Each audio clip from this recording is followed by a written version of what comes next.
most interesting thing I just saw was the illusion of a live dolphin and the ability to interact with it. When I first saw the dolphin, I thought it could be real, and certainly if I was a little kid, I definitely could have thought it was real.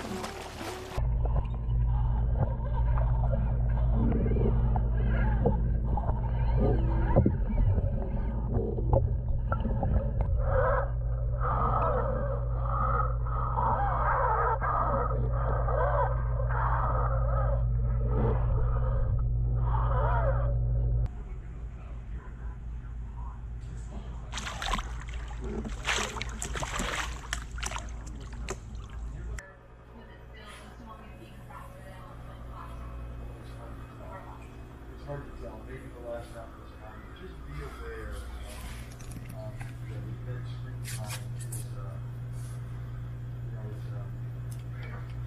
time is, you can be a little on the heels. I think, it's kind of surprising. There are like 3,000 dolphins currently in captivity being used to generate several billions of dollars just for dolphin experiences. And so there's obviously an appetite to love and learn about dolphins. And so we want to use that appetite and offer kind of different ways to fall in love with a dolphin. The idea of this pilot is really to create a kind of Sesame Street underwater. Those characters taught a generation how to feel about different kinds of aspects of humankind in ways that had never been imagined before. And that's what we dream of with this project.